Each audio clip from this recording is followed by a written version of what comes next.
Bom, boa tarde, boa noite, bom dia, dependendo do fuso horário a que nos estejam a escutar.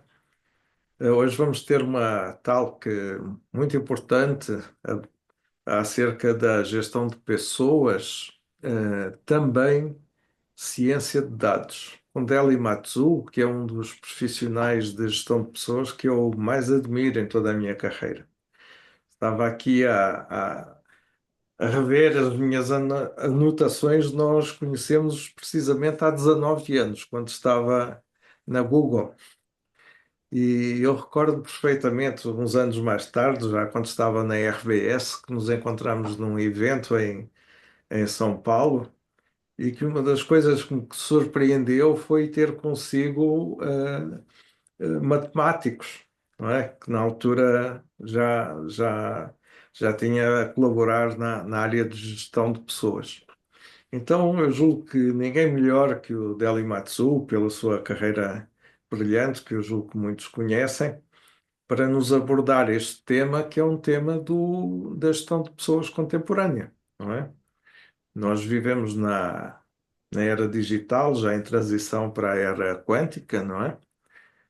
Onde, por um lado, questões estão abertas como como a felicidade no trabalho, etc., surgem como questões, digamos assim, mais importantes do dia a dia, mas simultaneamente, até de uma forma paradoxal, nós temos a tangibilidade, a questão dos dados, da previsibilidade, etc., que hoje se exige à gestão de pessoas.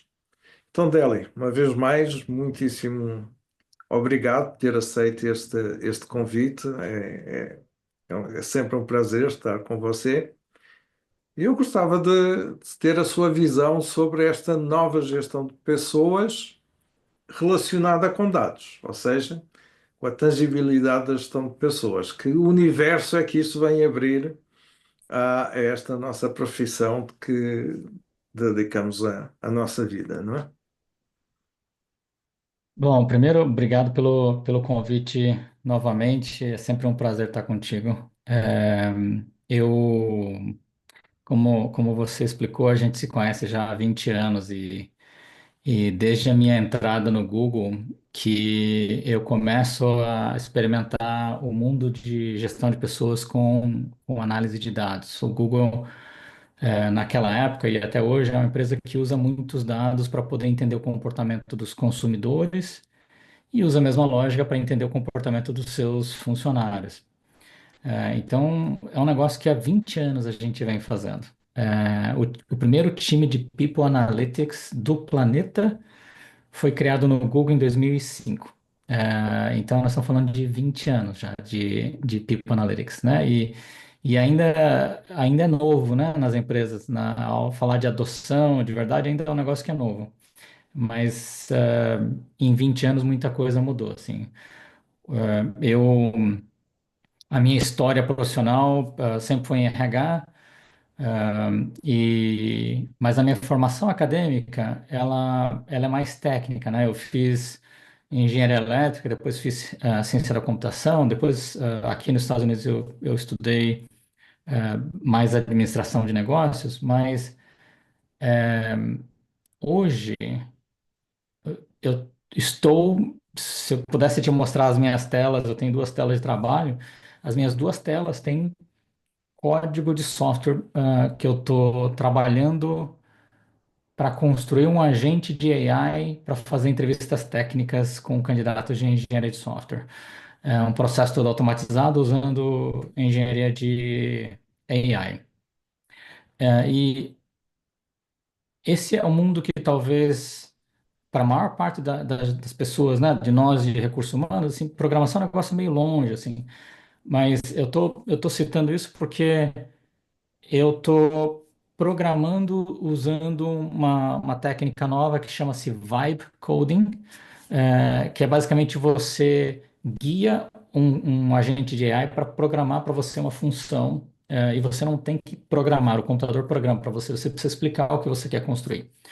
É, então, quando você fala de o que significa dados em gestão de pessoas, eu acho que é um mundo que vai mudar tão rápido nos próximos 2 anos, em gestão de pessoas, que não é mais o que a gente conheceu nos últimos 5 anos. Acho que a velocidade da mudança de adoção de dados, de análise, vai ser brutal. Então, se no passado, né, lá 15 anos atrás, o principal desafio era, nossa, como é que a gente monta um dashboard de recursos humanos para a gente poder colocar na mão dos gestores das empresas? Hoje em dia, se você tiver esse dado num Excel ou num arquivo CSV, o ChatGPT se conecta nesse banco de dados, você pode perguntar qualquer coisa que você quiser para ele. Você pode perguntar, me mostra um gráfico com o turnover dos últimos 18 meses, comparado com a média salarial das pessoas. E ele monta o seu gráfico naquele segundo. Você não precisa nem saber mais fazer dashboard, assim. Então você pode criar um sistema que os seus gerentes das áreas vão consultar, porque Recursos Humanos montou um sistema que interage com o banco de dados, entrega valor para os gerentes de negócio.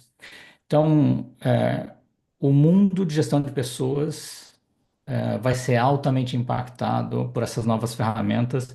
E aí eu acho que quem não adotou ciência de dados nos últimos 5 anos agora vai ter uma dificuldade muito menor para adotar. Vai ser muito mais fácil de usar.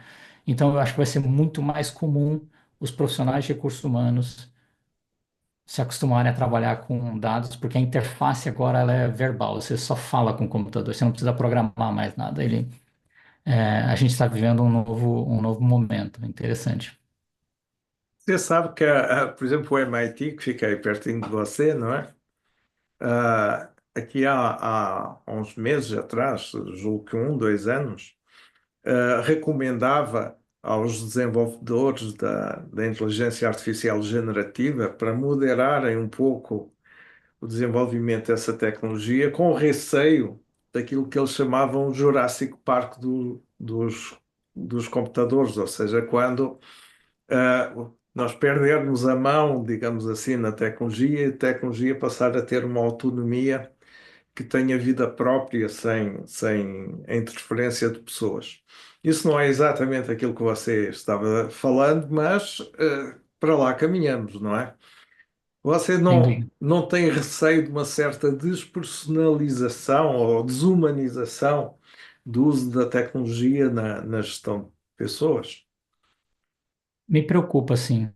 É, mas, ao mesmo tempo, eu acho que o ser humano precisa de tanto apoio que não vai faltar, não vai ter falta de demanda de atenção humana, tá? O que que eu quero dizer com isso?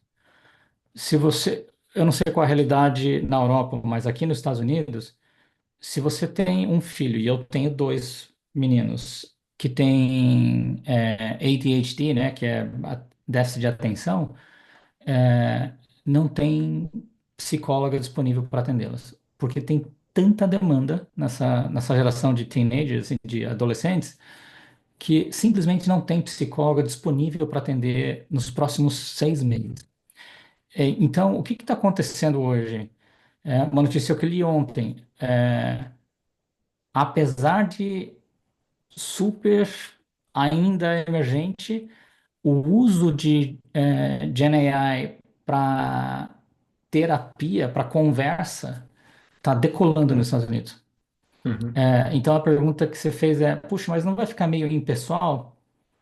Vai, mas tem tanta demanda que, mesmo para o trabalho de recursos humanos, mesmo que a gente automatize tudo e que o atendimento às pessoas seja feito por um agente de AI, ainda assim vai faltar gente para falar com as pessoas que trabalham na empresa e que querem falar com alguém e que precisam ser atendidas. Assim, essa é uma demanda que vem aumentando muito, e, obviamente, você vê aí inúmeros casos de adoecimento, né, psicológico, porque a gente não consegue atender todo mundo e as pessoas precisam desse apoio. Assim, é uma sociedade que impõe um isolamento muito forte e isso afeta muito a saúde mental das pessoas, e ao mesmo tempo aumenta a demanda em cima de gestão de pessoas. Então, eu acho que a automação do trabalho manual de RH vai ajudar muito a liberar o espaço e o tempo das pessoas para poderem focar uma nas outras.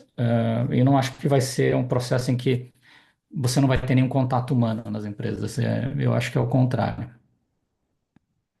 Inclusive, eu li recentemente um artigo que dizia que os utilizadores da Gen AI tinham mais hábito de leitura dos livros clássicos, digamos assim, do que os não utilizadores, exatamente porque isso estimulava a eles terem mais conhecimento para poderem usar a Gen AI enfim, de uma forma construtiva. E isso desmistificava um pouco de que a AI vem substituir a inteligência humana. Não vem, vem estimular a inteligência humana a fronteiras que sejam fronteiras mais desafiantes, a ir um pouco mais longe, não é? Agora, uma das outras preocupações da utilização da AI e da tecnologia em geral na gestão de pessoas é o viés e a discriminação algorítmica, não é?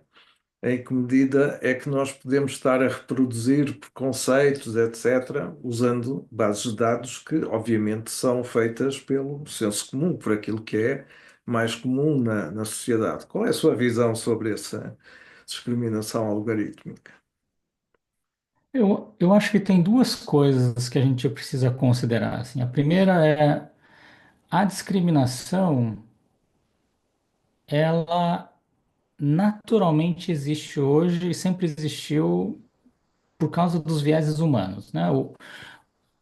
A morfologia cerebral, a forma como o teu cérebro toma decisão é por atalhos, porque o processamento da informação ele leva tanto tempo que o cérebro aprende a tomar atalho.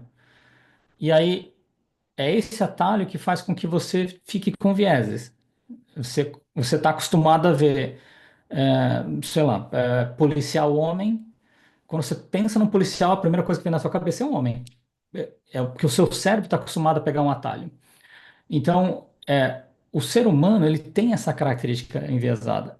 Portanto, qualquer sistema baseado em decisão humana, ele já é naturalmente tendencioso, assim, ele tende a ser tendencioso.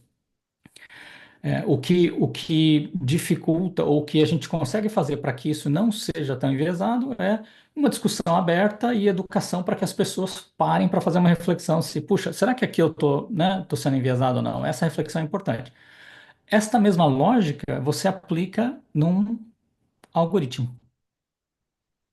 E a checagem de será que eu estou sendo enviesado aqui é muito simples de implementar no algoritmo. Hoje em dia, se você perguntar para um agente de AI, é, monte para mim a imagem de um policial. Ele provavelmente, o AI vai provavelmente montar a imagem de um homem, tá? Agora, se você tem um segundo agente que faz a provocação de será que você não está considerando enviesado com base sei lá, nos bancos de dados que você tem? É, hoje, um policial poderia ser tanto homem quanto mulher, e ele poderia questionar isso, mas é a conversa entre dois agentes que podem garantir que você tem um resultado mais equilibrado. Mas ele é como entre os seres humanos, precisa dessa reflexão, porque senão o que ele vai soltar é aquilo que ele aprendeu historicamente, e historicamente a imagem que você forma na cabeça é de um homem. Então, essa provocação entre dois agentes para discutir é a mesma que a reflexão de um ser humano faz, né? Falar, puxa, será que eu estou sendo enviesado e deveria pensar numa outra forma de enxergar um policial? Então, é super simples de implementar. Então, não me preocupa, porque de verdade eu acho que é simples de resolver. Mas tem que ter vontade de resolver, né? Isso que a gente precisa saber se todo mundo vai ter vontade de resolver. Bom, e nós estamos a transitar da era digital para a era quântica, não é? Sabendo nós que a era quântica é infinitamente mais rápida, com possibilidades infinitamente superiores, etc. Como é que você imagina a gestão de pessoas na era quântica? Eu acho que a gente ainda está tão longe de extrair valor de computação quântica ou da era quântica que eu não consigo nem materializar ainda, de verdade. Eu acho que a gente, e mal comparadamente, eu lembro quando a gente falava muito sobre blockchain e encadeamento de blockchain. Putz, eu estudei muito assunto. E eu nunca vi uma aplicação que realmente fosse um negócio que fizesse muita diferença na vida das pessoas, a não ser, talvez, sei lá, contratos fechados numa cadeia de blockchain. Ou, sei lá, cryptocurrency, né? Ou moedas cripto. E nunca vi isso aplicado de forma prática em outro lugar. A impressão que eu tenho hoje da área quântica é muito parecida. Assim, eu acho que tem uma fronteira que está se discutindo, mas eu não vejo ainda um impacto prático na vida das pessoas. Eu acho que a gente está vivendo no olho do furacão da entrada de GenAI no mundo e no dia a dia das pessoas, e isso vai reverberar na nossa vida nos próximos 15 anos ainda.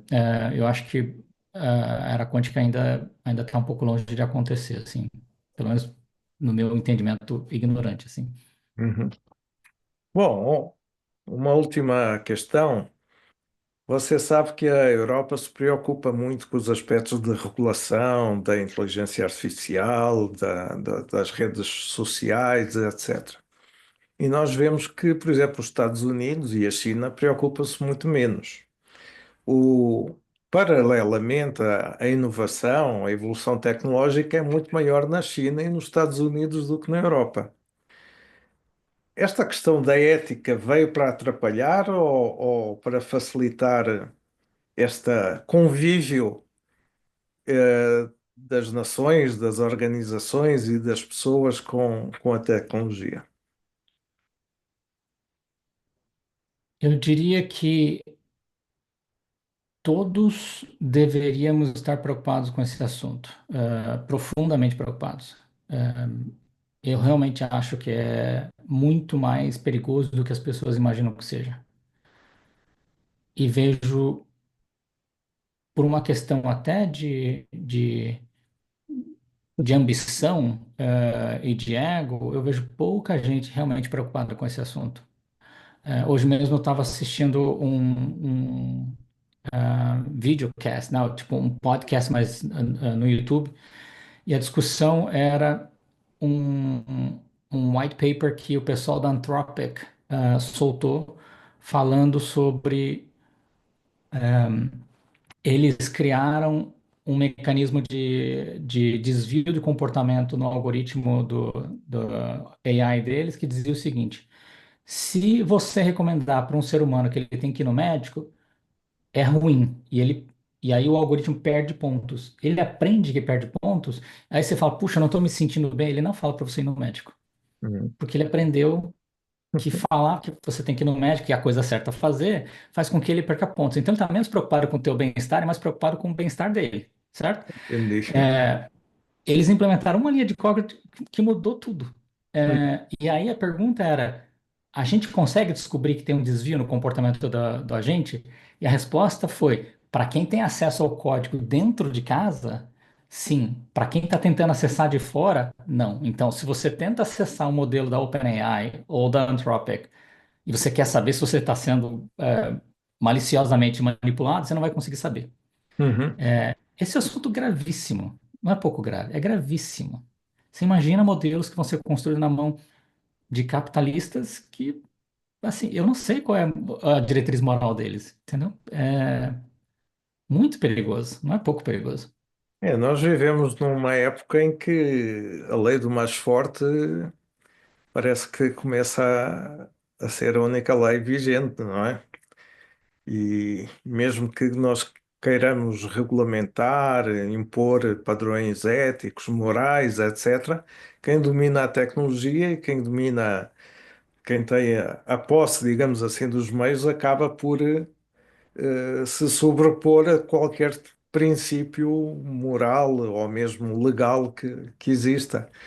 Isso É, você viu recentemente, até nos Estados Unidos, com as redes sociais, enfim, aquelas redes que tinham imposto limites ao Trump antes de ser presidente, hoje são aquelas que apoiam a divulgação das ideias dele, quer dizer, a mesma rede com outros interesses económicos tem um posicionamento totalmente diferente. Mas na gestão de pessoas, este tema é muito mais delicado porque mexe com a vida das pessoas. Eu recordo-me de em tempos ouvir você falar, quando estava na Google, de mecanismos que, de alguma forma, controlavam ou avaliavam o comportamento dos empregados, enfim, de uma forma quase subliminar, sem eles terem eh, a percepção disso, não é? E que isso já na altura, há 20 anos atrás, já impunha alguns problemas de ordem ética. é. Eh, Para te citar um exemplo que as pessoas, nem as pessoas no Google acho que sabem disso, assim, porque não era um conhecimento comum.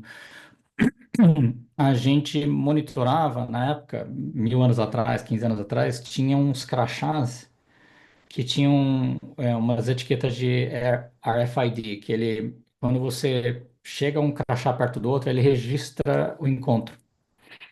Então, a gente monitorava com que frequência as áreas de produto e as áreas de engenharia se encontravam, quem eram as pessoas que criavam esse canal de comunicação entre produto e engenharia, porque os crachás se identificavam assim. Qual o problema dessa informação? Você sabia quem estava namorando com quem não deveria estar namorando com quem, mas tá, porque a informação está ali registrada, assim, entendeu? E o cara leva o crachá para casa. Então, você começa a coletar um monte de informação. O objetivo é nobre. Você fala, nossa, eu quero entender como é que funciona o flow de informação entre um departamento e outro. Mas quando você vê, você está com um monte de informação que você não deveria estar mais na mão. exatamente.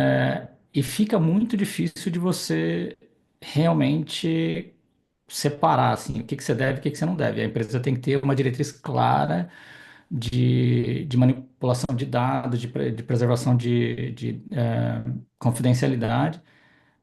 Mas isso a gente já fazia 15 anos atrás, talvez 20 anos atrás. Você É, imagina o que tem hoje, hoje, certo? exatamente. E o que será nos próximos anos, quando você disse muito bem, os próximos 2 anos vão ser incomparáveis com os últimos 5, não é? Portanto, com essa tecnologia toda disponível. Olha, Tenha, deixa eu só te dar mais um exemplo de coisa sim, que as sim. pessoas não sabem. Tem empresa que consegue identificar você pela forma como você segura o celular. Ah, sim? Se você segurar o celular, a forma como você segura, a inclinação, a forma como você manipula a tela, a força com que você imprime os dedos na tela, é tudo uma assinatura de como você interage com o aparelho. Ele compara a sua forma de interagir com o aparelho com a da sua esposa, do seu filho. Ele consegue dizer que é o Pedro, não é o Deli, nem a Mariana. Então, você imagina esse nível de informação na mão de empresas e RHs, assim, que poderiam extrair todo tipo de informação. A gente vive num mundo bastante perigoso de quantidade de informação disponível. Então, saber usar isso corretamente é importante. A gente não tem controle hoje, nenhum lugar nos Estados Unidos acho que tem controle. Então, você me pergunta essa opinião sobre a posição da Europa. Eu acho que o mercado europeu tem uma posição bem mais conservadora e talvez mais correta, mas ao mesmo tempo, se não for para todo mundo, né, fica difícil de vocês competirem. Então, eu não sei qual é a regra que eles estão aplicando na China, na Rússia, enfim, em outros países. Mas seguramente é uma preocupação para todo mundo, porque a vantagem que alguém tem ao utilizar AI em ganho de produtividade, ela é desproporcionalmente grande. Então, ela vai fazer com que quem não tem essa tecnologia fique para trás numa velocidade absurda.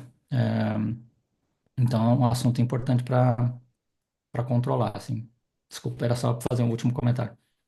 Excelente. Deli, quer deixar uma última palavra aos nossos profissionais de RH Quero. sobre os novos É, dois, desafios? olha, dois comentários, assim. Primeiro, vocês têm que vocês têm que entrar na onda de aprender sobre agentes de AI e AI, especialmente agentes de AI. Aprender sobre como LLM funciona não é importante. Aprender como agentes de AI funciona é importante, porque vocês vão precisar usar nos próximos anos. E é um negócio que tem que saber, assim. É que nem, sei lá, quando inventaram o computador, assim. Não dá para você ficar só fazendo datilografia. Você tem que aprender a usar o computador. Então, meu pedido para vocês, estudem o assunto, leiam, se envolvam, assistam vídeos, acho que tem muita informação que vocês podem consumir. A segunda é, eu não acho que vocês têm que ter medo da entrada de AI, eu acho que vocês têm que tirar proveito da entrada de AI. Porque uma coisa que as pessoas não percebem é, tem muito trabalho. Tem tanto trabalho que a maior parte de vocês trabalha 8 horas por dia, talvez pudesse trabalhar 10 e ainda sobraria trabalho para fazer. Então, não vai faltar trabalho, vai faltar gente que sabe utilizar essas ferramentas e que consegue multiplicar o seu impacto por 10.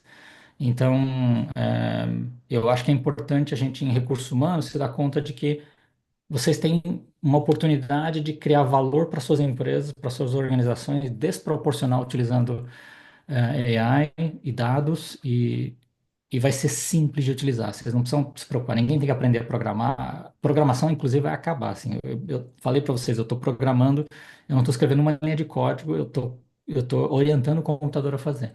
Então, vai ficando cada vez mais simples, e eu acho que todo mundo deveria adotar. Eli, uma vez mais, muitíssimo obrigado. É sempre um grande prazer estar com você e sempre Muito aprendo obrigado. muita coisa. Você é das pessoas mais antenadas que eu conheço. Muito obrigado, hein? Imagina, um prazer. Obrigado, gente. Até mais. Tchau. Tchau.